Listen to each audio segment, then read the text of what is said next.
ज़्यादा है, and that is the reason why it is okay. Sir, you had a question.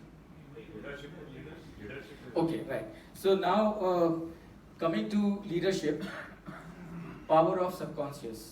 यहाँ पे बहुत सारे स्टूडेंट्स भी बैठे हैं, तो मैं आपको मेरी कहानी बताना चाहूँगा।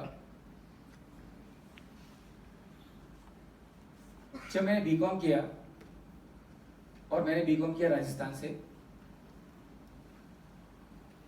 तो मेरे पास कैरियर के लिए दो ऑप्शन थे। पहला ऑप्शन था कि मैं चार्टर्ड अकाउंटेंसी का कोर्स करूं, और दूसरा ऑप्शन था कि मैं एमबीए का कोर्स करूं। मेरे पिताजी चाहते थे कि मैं चार्टर्ड अकाउंटेंसी का कोर्स करूं, पर मैंने सोचा कि अगर मैं सीए का कोर्स करूंगा तो 4 साल तो कोर्स करने में निकल जाएंगे, और उसकी भी कोई गारंटी नहीं है। क्यों? क्योंकि आपको मालूम है सीए का फुल फॉर्म क्या है? सीए का फुल फॉर्म है come again, come again, come again, keep on coming again and again. तो मैंने कहा 4 साल तो जाएंगे कोर्स करने में, ऊपर से 4 साल फिर प्रैक्टिस जमाने में 8 साल। तो मुझे लगा कि एडल्ट होने के बाद में 8 साल तक अपने पिताजी के पैसे के भरोसे पे रहना, मुझे ये आइडिया कुछ अपील नहीं हुआ। तो मैंने कहा कि नहीं, सीए नहीं करेंगे, एमबीए करेंगे। अब एमबीए और सीए में फ़र्क ही बता दूं मैं आपको। एमबीए और सीए में फ़र्क क्या है? एमबीए और सीए में फ़र्क ये है कि सीए में एंट्री आसान है, एग्जिट की कोई गारंटी नहीं है। एमबीए में एंट्री डिफिकल्ट है, लेकिन एग्जिट गारंटीड है। जहाँ पे जो लोग बैठे हैं एमबीए कर रहे हैं, वो उनको मालूम होगा कि 2 साल आपके खत्म हो गए तो आपको फिर यहाँ पे कोई जगह नहीं है, इंडस्ट्री ज्वाइन करिए, वहाँ पे काम करिए। तो मैंने कहा कि चलो एमबीए करेंगे, और मैंने एमबीए करने का डिसाइड किया। क्या प्रॉब्लम थी? प्रॉब्लम ये थी कि पहली क्लास से लेके बीकॉम तक मेरी पूरी एजुकेशन हिंदी मीडियम से, यानी कि बीकॉम से पहली क्लास से बीकॉम तक हिंदी मीडियम कंप्लीट थी। एमबीए यानी कि पूरा इंग्लिश। मेहनत करी, कोशिश करी, तैयारी करी, इंग्लिश की तैयारी करी जितनी कर सकता था, एंड भगवान की कृपा से मुझे एमबीए में एडमिशन मिला, और वो भी Symbiosis Institute of Business Management in Pune. मैं बहुत खुश था। जून 1982 पूना में आया, क्योंकि एमबीए में एडमिशन मिला था। बहुत खुश था मैं, इतना खुश था कि पहले दिन जब मैं मेरे घर से, मतलब मेरे बोर्डिंग से बाहर निकला, तो बाहर झूरा, सबको मालूम है जून में पूना में झूरा बारिश हो रही थी। साइकिल भी नहीं थी मेरे पास। तो मॉडल कॉलोनी पूना से मैं सिम्बियोसिस सेनापति बापट रोड वॉक करते करते गया, पूरी तरह से भीगा एकदम फुल। मैंने कहा नहीं, भीगे तो भीगे, परवाह नहीं, पहला दिन है एमबीए का, छोड़ना नहीं है, कुछ भी मिस नहीं होना चाहिए।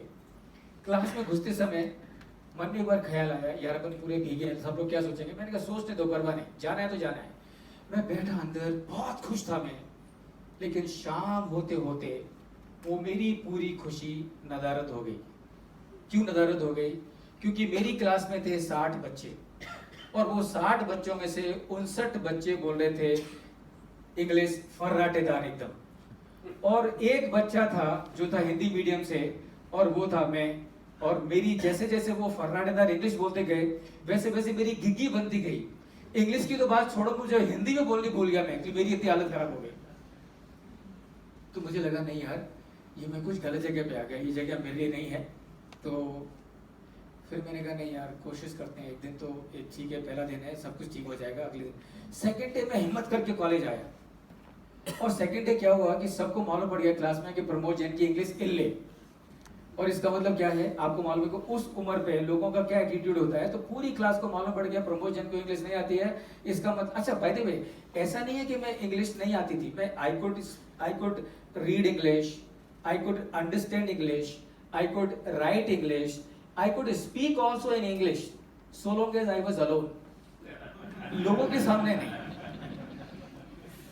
तो दूसरे दिन तो और हालत खराब हो गई, सबको मालूम पड़ गया। तो फिर मैंने कहा नहीं यार, अपन गलत जगह पे आ गए हैं, let us go back to Rajasthan. और राजस्थान जाएंगे, सीए करेंगे, पिताजी को खर्चा करना है तो करें, उनकी जिम्मेदारी है। तो चलो कम अगेन टू राजस्थान। तो मैं सेकंड डे को जब मैं निकला सिम्बियोसिस की क्लास से, तो मैं पक्का करके निकला था कि thank you so much, this is my last day here, I am not going to come back. Jain boarding में आया और जैन बोर्डिंग में आते ही हॉस्टल में पहुंचते ही सबसे पहले मेरा बैग पैक किया और ज़्यादा सामान था नहीं, एक टीन का बॉक्स था और एक कपड़े का थैला था, पैक किया और अगले दिन 4 बजे का इंतजार करने लगा क्योंकि झेलम मेरी ट्रेन थी 5:30 बजे। 4 बजे अगले दिन जैसे ही मैंने मेरा हाथ बढ़ाया मेरे बैग को उठाने के लिए, मुझे एक शॉक लगा, पूरे शरीर में एक बिजली सी कौंध गई, इलेक्ट्रिक शॉक आई गॉट। झरझर मेरा पूरा शरीर कांपने लगा और पसीना पसीना हो गया और अंदर से एक आवाज आई और उस आवाज ने कहा कि देख भाई, तू अगर आज मैदान छोड़ के जाना चाहता है ना तो तू जरूर जा, लेकिन एक याद रख, दुनिया में कुछ भी बन जाना, तू अपने आप को कभी माफ नहीं कर पाएगा और ये कलंक तेरे माथे से धो नहीं पाएगा कि तू एक दिन मैदान छोड़ के भागा था। पूरी तरह से पसीना पसीना मैं कुर्सी पे बैठ गया। मैंने कहा बात तो सही है, जिंदगी में मेहनत करेंगे कुछ ना कुछ तो बनेंगे और कुछ ना कुछ बनने के बाद ये कलंक कि मैं एक दिन मैदान छोड़ के मतलब पूना में आने की हिम्मत भी नहीं होगी। मैंने कहा नहीं यार, मैदान छोड़ के तो नहीं भागेंगे, ज्यादा से ज्यादा क्या होगा, तकलीफ होगी, मर तो नहीं जाएंगे। और एक पक्का किया मैंने उस दिन कि जिस इंग्लिश के डर की वजह से आज मेरे मन में मैदान छोड़ने का भाव आया, एक दिन इसी इंग्लिश में पूरी दुनिया में जाके लोगों को पढ़ाना है, लोगों को सिखाना है।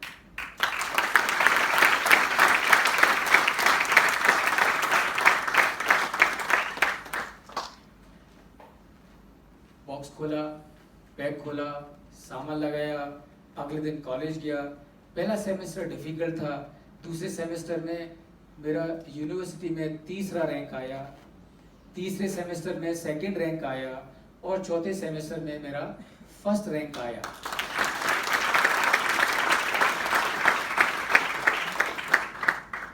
Power of subconscious, power of subconscious, एक बार आप ठान लो तो पूरा अस्तित्व आपकी मदद करता है आपको आपके मकसद तक पहुंचाने के लिए। इंडस्ट्री में फिर जॉब मिला, जॉब करते करते पढ़ाई जारी रही। 20 साल तक इंडस्ट्री में काम किया, CFO and company secretary, legal head करके अलग अलग कंपनियों में। और फिर एक दिन मन में ख्याल आया, 20 साल होने के बाद एक दिन मन में ख्याल आया कि यार ये जिंदगी हमको एक बार ही मिलती है, तो ऐसा करना चाहिए जो कि मैं अपने मन का हो, नहीं तो जब शरीर छोड़ेंगे तो मन में ख्याल आएगा अरे यार ये कर लेना चाहिए था, वो कर लेना चाहिए था। और टीचिंग मेरे मन में थी उस समय से, तो मैंने कहा एक काम करते हैं, 20 साल हो गए थे इंडस्ट्री में काम करते करते, 10 डिग्रियां हो गई थी, तो मैंने कहा जॉब छोड़ दिया 2 साल के लिए, टीचिंग और ट्रेनिंग करेंगे 2 साल तक, 2 साल में मन भर जाएगा। इंडस्ट्री 20 साल का एक्सपीरियंस है, 10 डिग्रियां हैं, तो दोबारा जॉब मिलने में प्रॉब्लम नहीं होना चाहिए। तो ये सोच के मैंने मेरी कंपनी को बोला कि मैं जॉब छोड़ रहा हूँ। 6 महीने के बाद कंपनी ने मुझे रिलीव कर दिया और मैंने टीचिंग एंड ट्रेनिंग 2 साल के लिए शुरू कर दी। 1 साल निकला, 2 साल निकला, 3, 4, 5, 6 साल निकल गए। The idea of going back to the industry never crossed my mind. I was enjoying it so much. And then, suddenly, in the 7th year, one evening, मुझे फोन आता है from the office of Mr. Lakshmi Nivas Mittal in Luxembourg. The gentleman calls me and he tells me, वो मुझे बोलते हैं कि mister Jain, हमने आपकी ट्रेनिंग के बारे में सुना है, हमारे ग्रुप में भी एक ओपनिंग है, क्या आप हमको ज्वाइन करना चाहेंगे? तो मैंने कहा what will I have to do? उन्होंने कहा कि आपको वही करना है जो आप अभी करते हैं, फर्क इतना है कि अभी आप हिंदुस्तान में करते हैं, अगर आप हमको ज्वाइन करेंगे तो आप पूरी दुनिया में करेंगे। तो मैंने उनको ज्वाइन किया और उनको ज्वाइन करने के बाद पूरी दुनिया में 4 बार ट्रेवल किया और 50 से ज़्यादा जगह पर जाकर मैंने लोगों को फाइनेंस सिखाया। And that is power of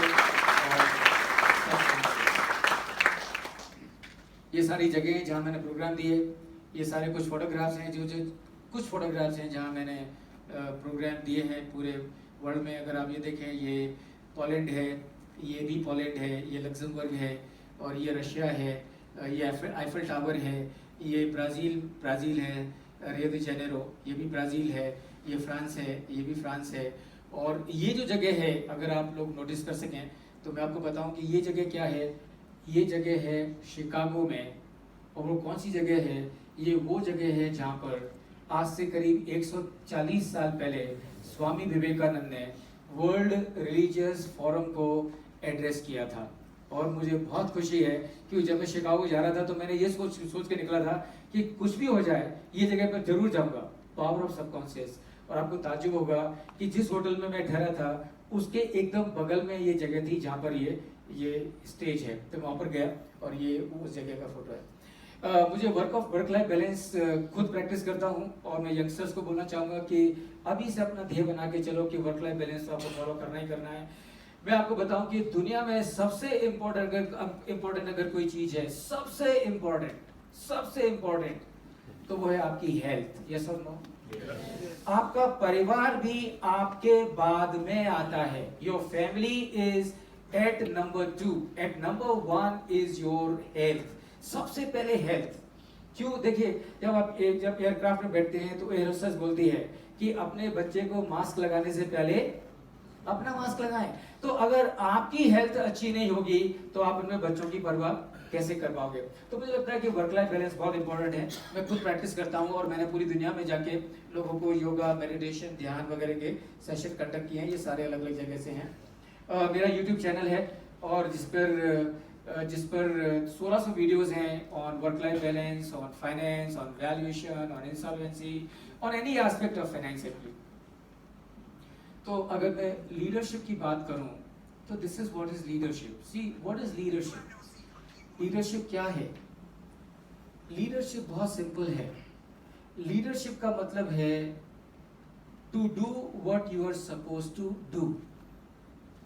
वो करना जो कि आपको करना चाहिए, that is what is leadership. जो आपको करना चाहिए अगर आप वो करते हैं तो आप लीडर हैं, और जो आपको अगर करना चाहिए और आप वो नहीं करते हैं तो आप लीडर नहीं हैं। जब आप सुबह उठते हैं मॉर्निंग में तो आपकी क्या जिम्मेदारी है? आपकी और मेरी जिम्मेदारी ये है कि सुबह उठने के तुरंत बाद मैं इस मशीन का ख्याल रखूं। यस और नो? Isn't it? क्योंकि 80, 90, 100 साल जो भी मैं इस धरती पर निकालने वाला हूं ये मशीन में निकालने वाला हूं। तो उठने के बाद अगर मैं मेरे शरीर की परवाह करता हूं, that means I am being a leader, otherwise I am not being a leader.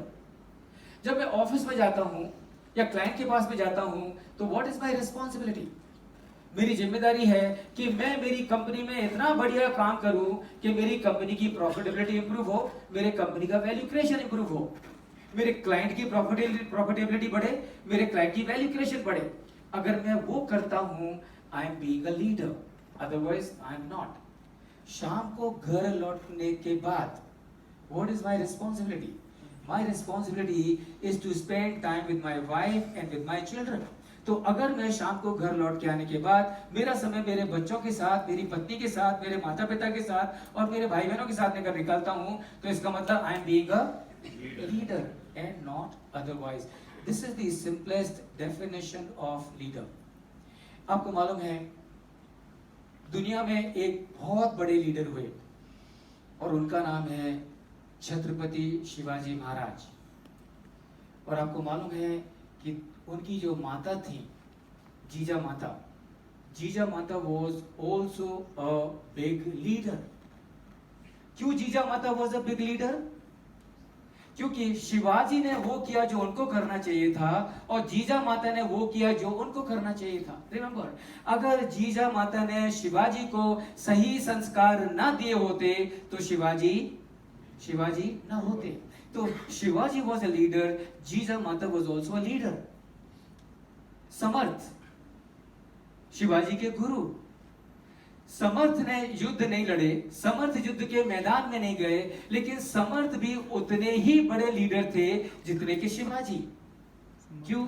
क्योंकि शिवाजी ने वो किया जो उनको करना चाहिए था, जीजा माता ने वो किया जो उनको करना चाहिए था, और समर्थ ने वो किया जो उनको करना चाहिए था। समर्थ ने क्या किया? समर्थ ने शिवाजी को लीडरशिप के गुण सिखाए।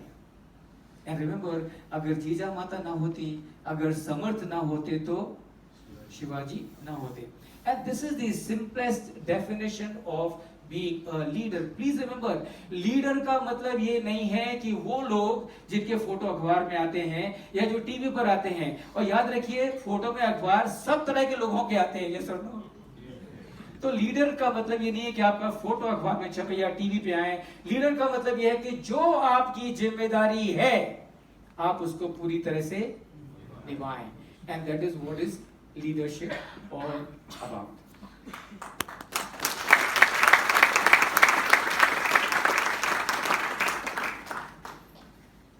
I run marathon and I also do cycling very regularly, और मैंने 2 किताबें भी लिखी हैं, finance for value creation and your award winner. कुछ कॉपी है मेरे पास में, अगर किसी को इंटरेस्ट हो तो आप जरूर मुझे कांटेक्ट कर सकते हैं। हम कैसे कोलैबोरेट कर सकते हैं, तो जो हम यहाँ जो बिजनेस के लोग उनसे मैं बात करना चाहूँगा कैसे कोलैबोरेट कर सकते हैं। नंबर 1, आपके बिजनेस के वैल्यूएशन आपको नहीं मालूम। अगर मैं आपसे पूछूं कि आपका बिजनेस है, आपकी वैल्यू क्या है, and I am sure all of you would say I don't know. And remember, वो तो सबसे पहले आपको मालूम होना चाहिए आपका बिजनेस है, आपके बिजनेस की क्या वैल्यू है। This is the first thing that you must know. So that is what we can do. I am on the board of another company, and in case if your company wishes I can join them, and if you think I can add value as a independent director. मैं कोल्हापुर के जो business community है उनके लिए एक comprehensive business coaching का programme conduct कर सकता हूँ, और जिसमें कि मैं दुनिया भर के जो भी फाइनेंस जो आपको समझना चाहिए बहुत सिंपल से सिंपल वर्ड्स में आपको सिखा सकता हूँ। याद रखिए कि अगर नितिन देसाई तकलीफ में आते हैं, या फिर अपने कुलकर्णी जो थे पूना के डीएस कुलकर्णी अगर तकलीफ में आते हैं, it is not because of anything else, it is because of lack of understanding of finance. So that is what we can do. Any training in finance. Finance में आपको कोई भी सब्जेक्ट चाहिए ट्रेनिंग के लिए, डेरिवेटिव्स हो, valuation हो, insolvency हो, रिस्क मैनेजमेंट हो, फॉरेक्स रिस्क मैनेजमेंट हो, सबके ऊपर I can deliver training program. ये जो बिजनेस कम्युनिटी है कोल्हापुर की, अगर आप चाहते हैं कि आपकी अगली जनरेशन को कोई फाइनेंस सिखाए और तरीके से सिखाए, तो I can even design a program for your next generation, which I can deliver in person and online also help you. An end-to-end solution, and of course I can also help you in case if your company plans to come out with a IPO. और ये एक company है डिजिको studios limited. ये company को मैंने help किया है in getting listed on the stock market। NSE का प्लेटफॉर्म है इमर्ज, उसके ऊपर, और ये कंपनी का इश्यू खुल रहा है 25 सितंबर को और वो क्लोज होगा 27 सितंबर को। तो आप में से जिनको भी इंटरेस्ट हो इन्वेस्ट करने में, जरूर इस ऑप्शन को देखें, क्योंकि बहुत अच्छा इन्वेस्टमेंट है। This is only SME, this is only SME platform. Big also we can do, yes. Big also we can do. Big also I have done maybe, yes. So, all of them. So with this, let me thank all of you once again. Such a pleasure to have come to this place, sir, and thoroughly enjoy talking to every one of you. And hope to see you sometime again soon. Thank you so much. Enjoy your life. Mast raho aur mast karo. Thank you.